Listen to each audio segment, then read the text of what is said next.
Hi guys, James here again. So it's finally time to convert my trusty HB E819 to the E819RS.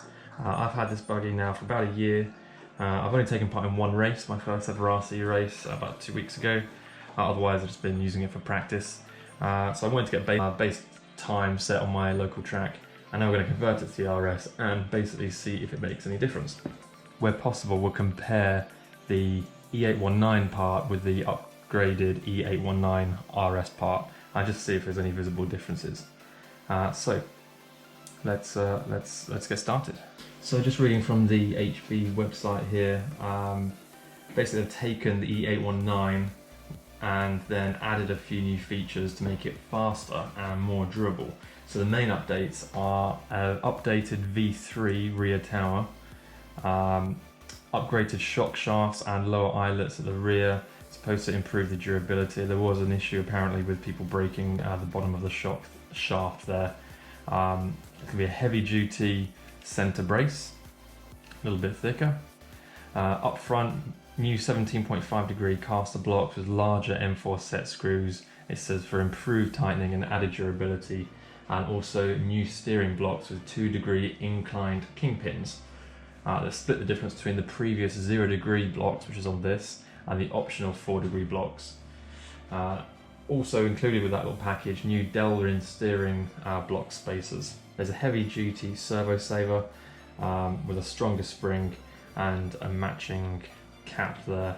New screw type shock pins, front and rear. Also single one piece anti-roll bar links front and rear as well. So the actual wrenching stage, guys, I'll make this as a time lapse just so it's not going to take us hours, and then I'll interrupt the time lapse every now and again so we can compare the parts and have a quick chat about the updated parts and how they differ to the stock E819 parts. So let's crack on with it. I will make sure I make a note of highlighting the part numbers as we go along, so if any of you guys want to do a similar kind of job, I'll also list the part numbers in the description below.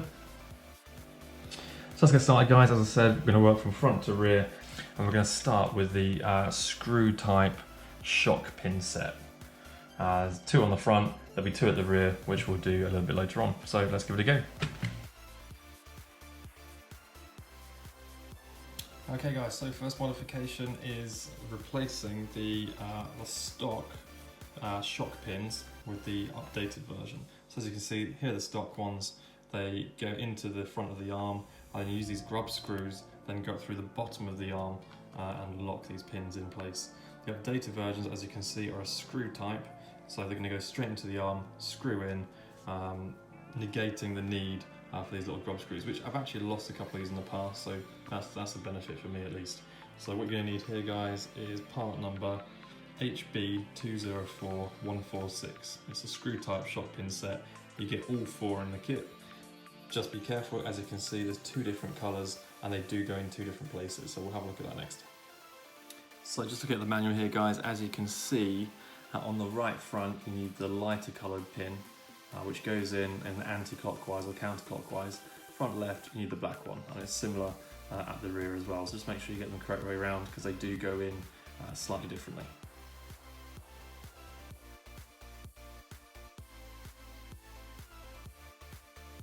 So next up we're going to install the caster block set version 4, these 2 parts here. We're going to install the steering block set, which is set to 2 degrees, and also the steering block bushing set. So what you need here, guys, the caster block set is part number HB204377. The steering block set, the 2 degree set, is HB204567, and the bushing set is HB204568. So we'll get the old one version off and we'll see if we can compare them. Okay guys, so just comparing the 2 caster block sets. So on the left there you've got the E819 version, on the right is the V4 E819RS version. A couple of minor differences you can see here on the RS version. There's a bit more material, making it a little bit more durable. On the front sides, the RS version is using M4 set screws, so much higher diameter set screws for more durability. And here's the steering blocks. On the left you've got the E819RS upgraded steering block, and on the right you've got the stock 819 steering block. Right one is 0 degree, and the left is the new updated one, which is the 2 degree. As you can see, it's got extra material here and up here as well compared to the stock version, giving it that 2 degree kingpin tilt. And finally the spacers. On the left you've got the upgraded E819RS spacers made of Delrin, it's like a plastic polymer, and on the right you've got the stock E819 metal spacers, but as you can see the E819RS are a little bit thicker at the top, more material, which means that you don't need the plastic spacers that are found on the E819. So let's get them fitted.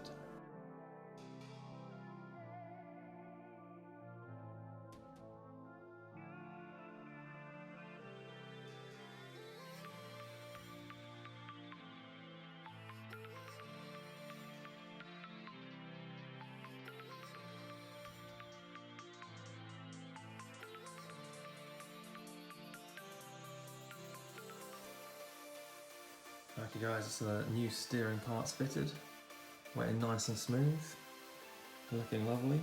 Steering geometry is quite a bit out now, so I'll have to sort that out at the end. So we're going to move further backwards, and next is onto the Swaybar link. So these are the stock E819 are 2-piece, the new one is 1-piece. We also need some new ball ends as well, so we'll be installing those next. So the next new part we're fitting, guys, is the 1-piece Swaybar link. So here it is on the left on the RS, and here is the stock version on the E819. As you can see, the RS, the new part, is 1-piece, whereas the old part is a 2-piece with a screw in the middle. Bear in mind these come in packs of 2, so you'll need to order 2 packs for the rear as well.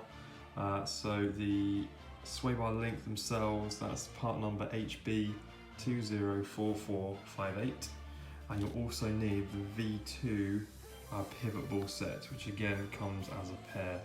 So you'll need this, which is HB 204456, and again you'll need a pair, 2 sets of these. They come in pairs. Can't really see any real difference with the E819 version, apart from this is slightly skinnier, if you like, so maybe less weight, who knows. So let's get that fitted, should be nice and simple.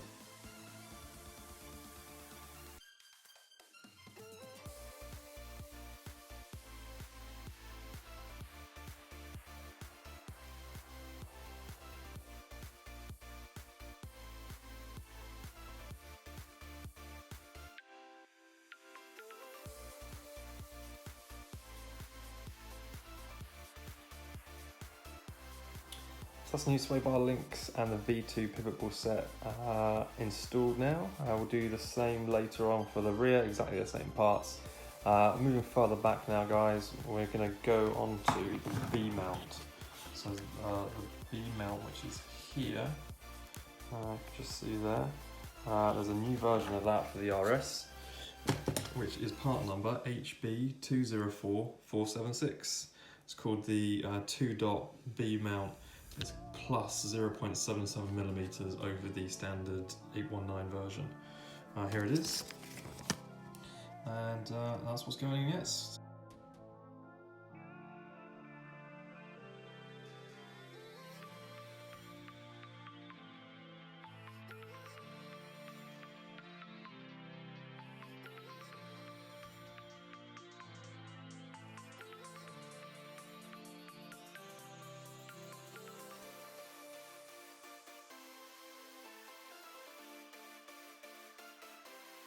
Okay, so the B mount is finally out.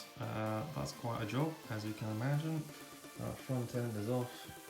Just get this little mount out. So you've got the old version, the E819 version on the right, and the RS version on the left, which is B mount plus 0.7 millimeters.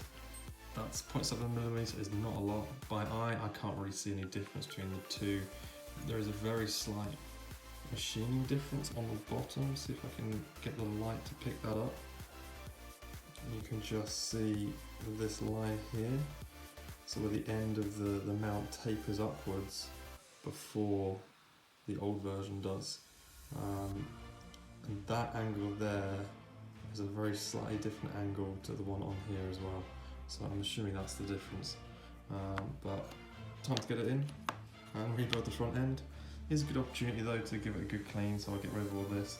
The boot here is perished for the drive shaft, so I've got another one to replace it with. Good opportunity to just check some bearings and check out any worn screws, replace anything needs replacing. Right, so new B mount is in. I made a couple of setup changes while I was here. Put the 2mm spacer at the rear and the one spacer behind the A mount. I had them the other way around before, so cheeky setup change while I'm here. And next, while the front end is off, I'm going to remove the servo saver mechanism because that's going to be our next change. So, onto the steering. Now, main difference here between the E819 and the RS is the servo saver spring. As you can see, on the left you've got the original E819 and on the right you've got the RS updated version. The RS version is a lot stiffer. As you can see, it has more coils and thicker coils. You can really feel it as well. So the part number for that is HB 204569, and that's the hard servo saver spring. Now officially, according to part numbers, they've also changed the servo saver tube, which is now part number HB 204562. And they've also changed the thumb screw, if you like. This is the V2 version on the right hand side from the D819RS. Physically, I cannot see a difference apart from it being nice and shiny and new, while my original one is looking a bit rubbish. Same with the servo saver tube, everything is identical. I've measured it, there's no difference at all. So whether you need it or not, I'm not sure. I bought the full kit actually, including all new bearings, steering mechanisms, just to have a backup of spares, so I've got them anyway. I'm going to fit them, but to be honest, I cannot see the difference.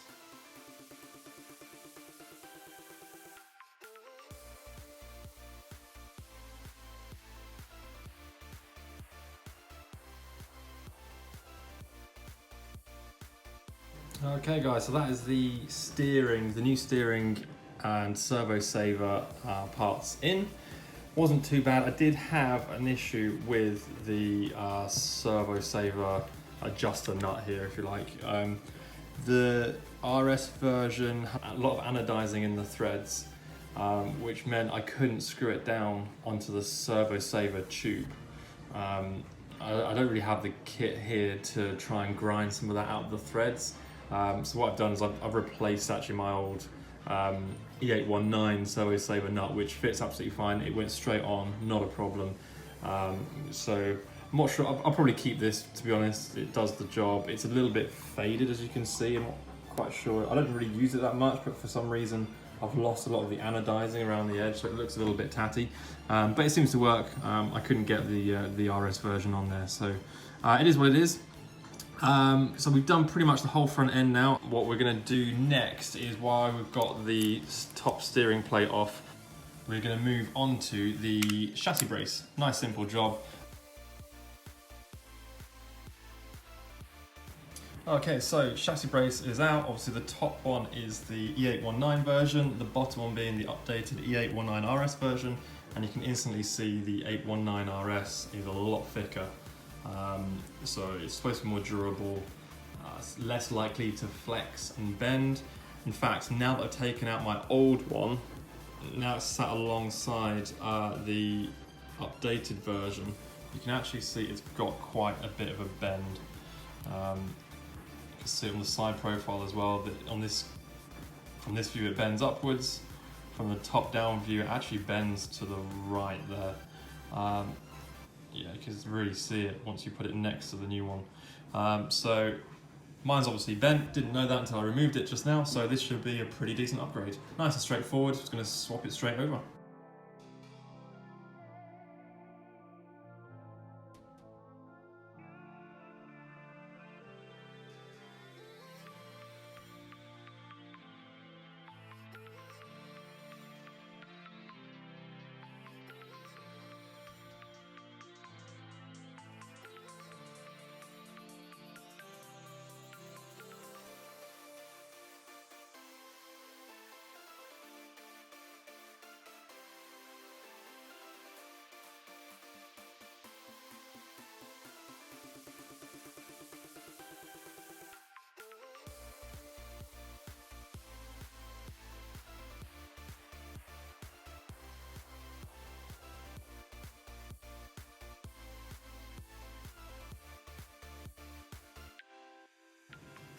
So new chassis brace is in.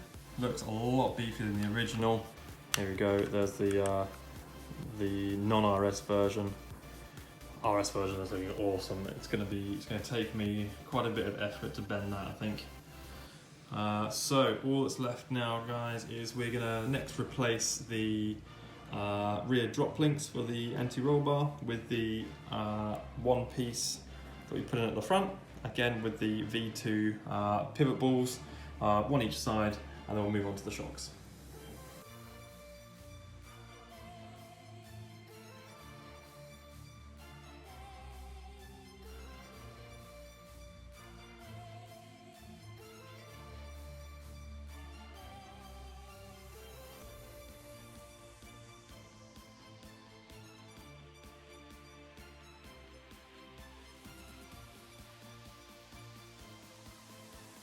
So rear anti-roll bar drop links are in, just like the front. It's basically the one-piece version, which is replacing, as you can see, the two-piece version, which is on the E819. You need to swap over the pivot ball for the bottom, but the top pivot ball, there's the V2 version, exactly the same part numbers as the front, so they'll be in the description below. So just a reminder, you will need to order two pairs, a pair for the front, a pair for the rear, for both the one-piece drop links and the V2 pivot ball. So what we're going to do is we need to replace the rear shock pins, just like we did on the front. We do need to remove the rear shocks in order to do the shock shaft conversion. So we'll do the shocks first, and then when we reinstall them, we'll put the pins in.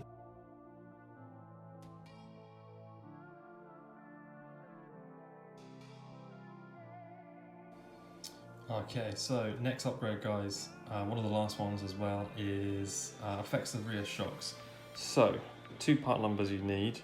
HB 204457 is the shock shaft, and the shock end, the V2 shock end, long version, is the HB 204570. These are for the E819RS.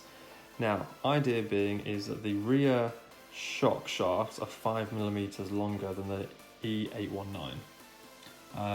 The shock NV2 are the same physical length as the E819, however you can screw in 5mm further. So not actually increasing the length of the shock itself, you're just being able to screw the shock shaft further into the eye to give it more strength. Here's a good diagram of that, if you like.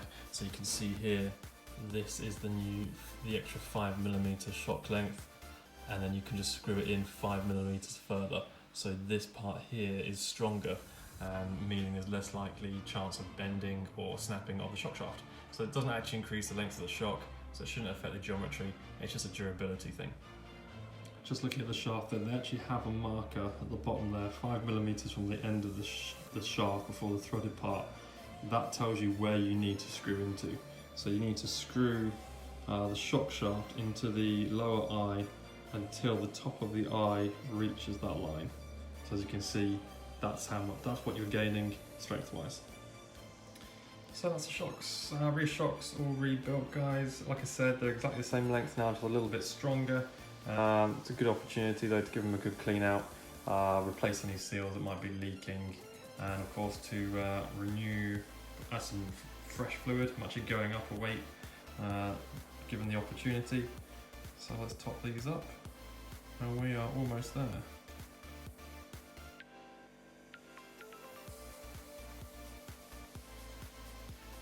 Excellent, just let it sit a bit, going to cycle them through and then wait for the bubbles to rise.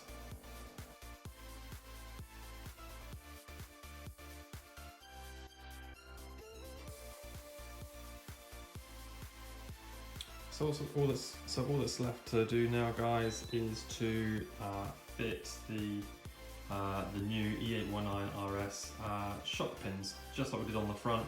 But we've just got to make sure, we're just going to go back to the manual and just make sure we get these the correct way around. So as you can see from the manual, it's only the lighter one which screws in anti-clockwise on the left rear. and the darker one goes on the right rear and is screwed in clockwise. So the lighter one goes on the left rear, back to front this one, so this one goes anti-clockwise, which is usually you go anti-clockwise to undo a screw, but this is going to screw it in, so that's where they go. Feels completely unnatural, feels like I'm doing it the wrong way, but yeah, it's definitely going in.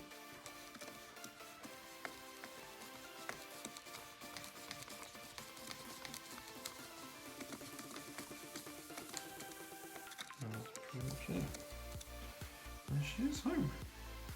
Good day. Hello. Cool, excellent, so they're in.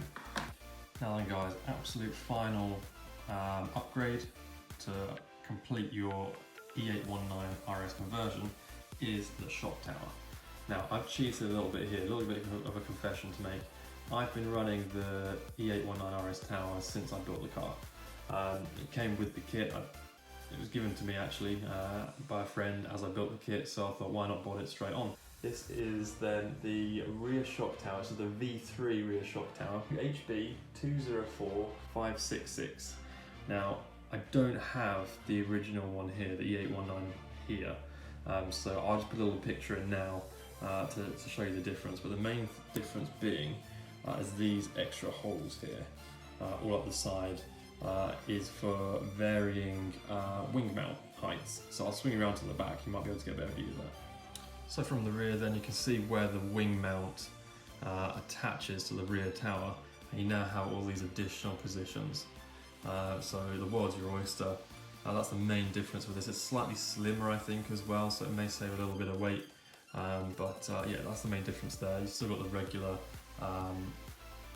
adjustments that you can make to shock position, etc. But that's the main difference. You can raise or lower the wing mount into multiple different positions. So that is it guys, that is the conversion complete. I now have an HB E819RS. We changed the caster blocks and the steering blocks on the front. We've got the one-piece drop links for the anti-roll bar with the new updated pivot balls in there, same both sides. We went to change the servo saver for a stronger spring. The new chassis brace, much thicker, looks so much nicer as well actually, it suits the car a little bit better. And then moving towards the rear again, we've got the one-piece drop links there with the new pivot ball set, the V3 rear tower, and of course the 5mm longer shock shaft just for a bit of added durability. So will it make a change into handling? I think so, a little bit, mainly with the steering geometry. There's been a lot of changes there for the steering, so I'm looking forward to giving it a go. Hopefully have it on track within the next week. I'm due to race in about a week and 3 days now, so I'll give her a good run for sure for the race. And then hopefully get back with a bit of a update on how I got on and my thoughts after the conversion. So once again, have a look in the description below. I'll link all the parts I've used, all the parts you need with part numbers and their names as well to complete the conversion. So thanks very much for watching, and I'll see you on the next one. Cheers.